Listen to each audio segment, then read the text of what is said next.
तो चलो बच्चों, आज 1.3 का इंट्रोडक्शन पढ़ेंगे।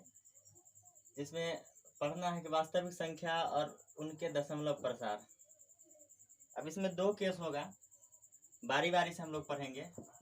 फर्स्ट केस में क्या होगा,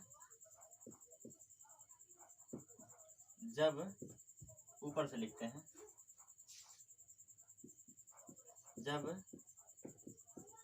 शेष शून्य हो जाते हैं, जब शेष शून्य हो जाते हैं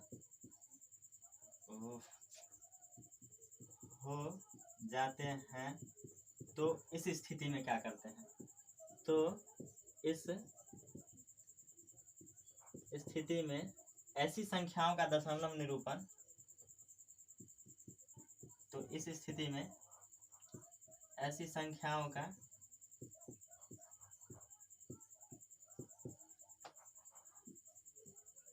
दशमलव निरूपण क्या होता है, शांत होता है, शांत होता है। उदाहरण से लेते हैं, हम लोग स्पष्ट करते हैं। 2/8, ठीक है। तो हम 8 से भाग देंगे 2 में, तो 8 से जब हम लोग 2 में भाग देंगे तो 0.20, 8 दूना 16, 4 0, 8 पंचे 40, मतलब 0.25 आया। ये क्या हुआ, शांत हो गया।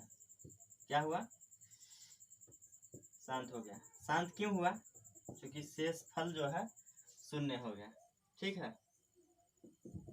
सेकेंड केस में क्या होगा कि जब शेष कभी भी शून्य नहीं हो,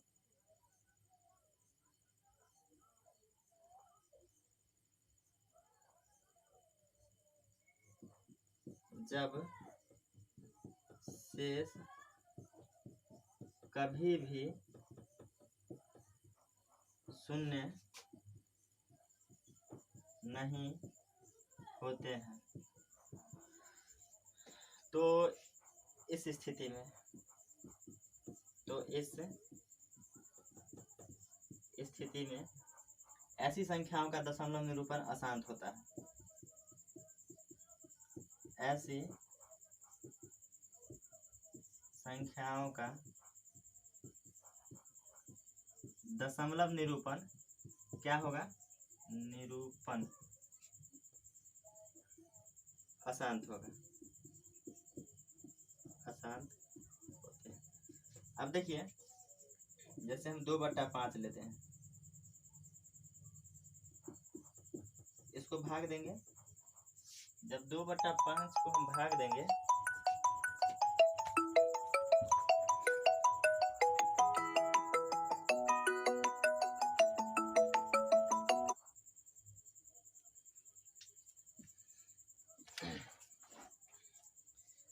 सॉरी फोन आ गया था। चलिए, जब हम 2/5 को हम दशमलव में लाएंगे तो होगा क्या कि 5 से हम लोग भाग देंगे 2 में, तो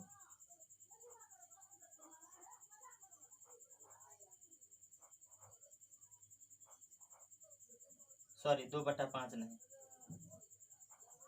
2/5 नहीं, ये तो शांत हो जाएगा। 1/7, ठीक है।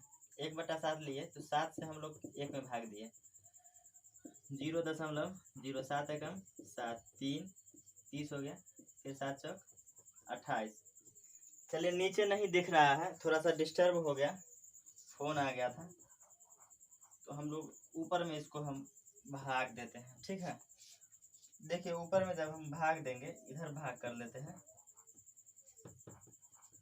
तो 7 से हम भाग देंगे 1 में, तो 0.7 एकम 7, 3 30, 7 चौक 28 होगा, फिर 2 से 7 दूना 14, 6 0, 7 8 56 होगा, फिर 4 आ जाएगा, 0 7 5 35, 5 बचा शेष, फिर 7 7 49, फिर रिपीट करने लगा, 1 आ गया फिर से शेष, अब फिर रिपीट करने लगा, फिर 0 देंगे, फिर 10 हो जाएगा, तो 7 एकम 7, फिर 1 हो जाएगा, इस तरीके से हो जाएगा। तो ये रिपीट करने लगा, शेष 0 नहीं हुआ, इसका मतलब 0.142857 ये जो है क्या है, अशांत है, क्या है, अशांत है। बस यही दो तरीका है, या तो शेष शून्य होगा या शून्य नहीं होगा। शून्य होने के कंडीशन में क्या होगा, वो शांत दशमलव होगा, और शून्य नहीं होने के कंडीशन में क्या होगा, वो अशांत दशमलव होगा। चलिए हम लोग एक दो उदाहरण पढ़ेंगे, समझेंगे क्या है सो, ठीक है।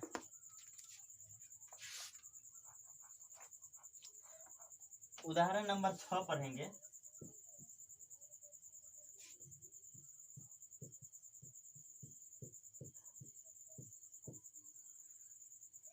उदाहरण 6 पढ़ेंगे। कह रहा है कि 3.142678 3.142678 यही तो है, चेक कर लेते हैं। हाँ यही। इसको परिमेय संख्या मतलब p/q के रूप में लिखिए, जहाँ q जो है 0 नहीं होगा, जहाँ क्या होगा, q = नॉट 0।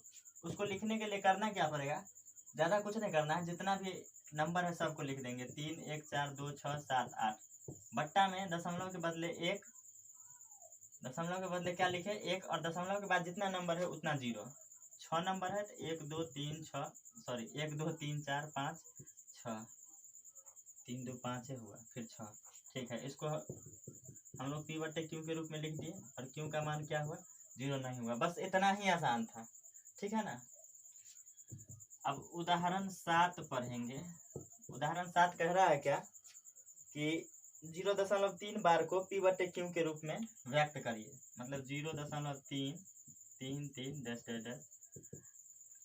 3 रिपीट कर रहा है, तो 0.3 के ऊपर जब डैश देते हैं उसको बार बोलते हैं, तो 0.3 बार हो गया।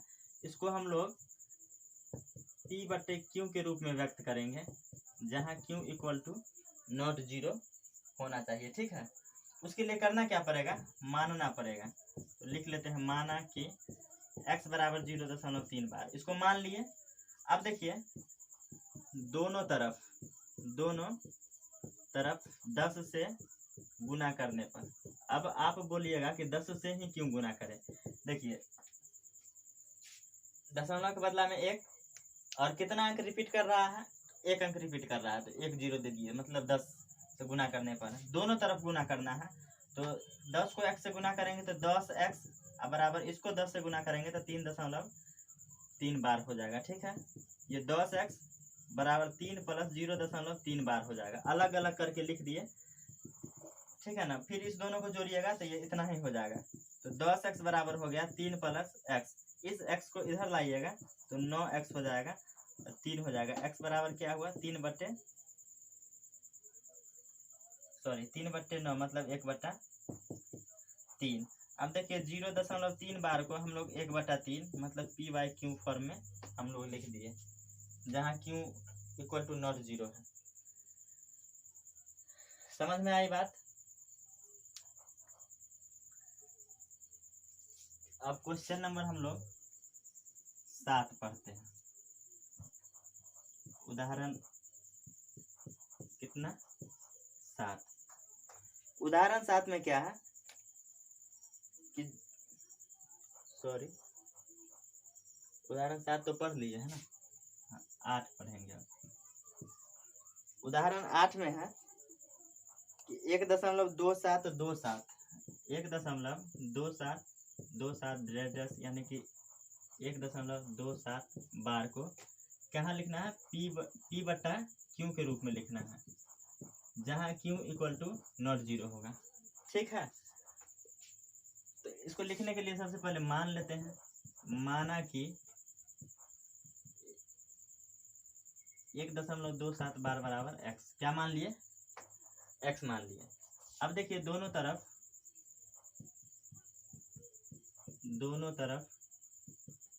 100 से गुना करने पर, अच्छा पहले x लिख लेते हैं, x बराबर 1.27, ठीक है, गुना करने पर। अब 100 से काहे गुना किए, चूंकि दशमलव के बदले में 1 और 2 अंक रिपीट कर रहा है, तो 2 अंक रिपीट करने के बदले में 2 जीरो दिए तो 100 हो गया, ठीक है ना। तो 100 से ही गुना करेंगे। 100 से जब गुना करेंगे तो ये 100x हो जाएगा बराबर ये 127.27 डैश हो जाएगा, ठीक है। अब ये 100x बराबर, इसको हम लोग क्या लिख सकते हैं, 126 प्लस 1.27 डैश लिख सकते हैं कि नहीं लिख सकते हैं। जोड़ेंगे तो फिर उतना ही हो जाएगा, ठीक है। तो ये 100x बराबर क्या होगा 126 और इसका वैल्यू x है, x लिख दिए। इसका वैल्यू कितना है x, तो x लिख लिए। ये x इधर आएगा तो 99x हो जाएगा, 126 होगा, ठीक है ना। और x बराबर 126/99 होगा। इसको जब हम लोग सरलतम रूप में लाएंगे तो 14/11 होगा। x बराबर 14/11, तो हम लोग 1.27 बार को ही तो 14/11 मतलब p/q के फॉर्म में लिख दिए। समझ में आ गई? चलिए समझ में आ गई तो नोट कर लीजिए। उदाहरण नंबर 9 की ओर चलेंगे हम लोग। आइए उदाहरण नंबर 9 पढ़ते हैं हम लोग। क्वेश्चन है कि 0.235 बार को p/q के रूप में व्यक्त करिए। 0.23535 डैश डैश बराबर 0.235 बार को कहाँ p/q के रूप में लिखना है, जहाँ q = नॉट जीरो। आइए लिखते हैं। मान लेते हैं, माना कि x बराबर 0.235 बार, ठीक है। 3-5 पर है, केवल 2 पे नहीं है, ठीक है। अब देखिए p/q के फॉर्म में लिखने के लिए करना क्या पड़ेगा कि दशमलव के बाद जो भी संख्या है रिपीटिंग वाला संख्या रहना चाहिए। नॉन रिपीटिंग वाला जो है दशमलव के पहले होना चाहिए। नहीं है तो पहले ले आते हैं। पहले लाने के लिए हमको दोनों तरफ 10 से गुना करना पड़ेगा। तो दोनों तरफ 10 से गुना करने पर तो 10x बराबर 2.35 बार, ठीक है। अब करेंगे आसानी से, फिर से गुना करेंगे दोनों तरफ 100 से गुना करने पर।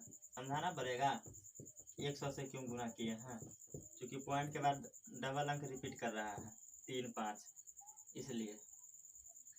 तो ये 100 से गुना करेंगे तो 1000x हो जाएगा और 235.35 बार हो जाएगा, ठीक है। तो 1000x बराबर 233 प्लस 2.35 बार लिख सकते हैं अलग अलग करके, फिर एक साथ जोड़ेंगे तो उतना ही हो जाएगा। 1000x बराबर 233 प्लस इसका वैल्यू 10x है। कितना x है 10x है। ये 10x इधर माइनस में आएगा तो 990x बचेगा और इधर 233 बचेगा। x बराबर 233/990 मतलब कितना, मतलब 0.235 बार को 0.235 बार को हम लोग 233/990, सॉरी यहाँ 99 लिख दिए थे, 90 मतलब p/q के फॉर्म में लिख दिए, ठीक है। समझे कि नहीं समझे? अब लास्ट उदाहरण है, उदाहरण नंबर 10। कह रहा है कि 1/7 और 2/7 के बीच में एक परिमेय संख्या ली, अपरिमेय संख्या लिखी। तो कितना है 1/7 है और 2/7 है, इसके बीच में एक इरेशनल नंबर लिखना है, ठीक है ना। उसके लिए एक शॉर्टकट भी फार्मूला है कि रूट के अंदर में दोनों संख्या को रख के हम लोग गुना जब कर देंगे 2/49 हो जाएगा। तो ये भी क्या हो गया अपरिमेय संख्या हो गया। इन दोनों के बीच का एक अपरिमेय संख्या होगा। लेकिन हमको वैसे नहीं, रूट के फॉर्म में नहीं लिखना है, डेसिमल फॉर्म में लिखना है।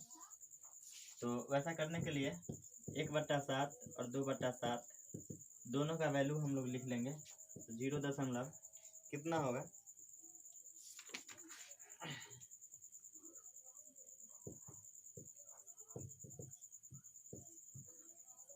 ठीक है, इसको 2 गुने 1/7 लिख सकते हैं, मतलब 2 को हम लोग 0.142857 से गुना करेंगे तो 7 दूना 14 का 4 हासिल 1 और 5 दूना 10 1 11 का 1 हासिल 1, फिर 8 से 8 दूना 16 का 6 सॉरी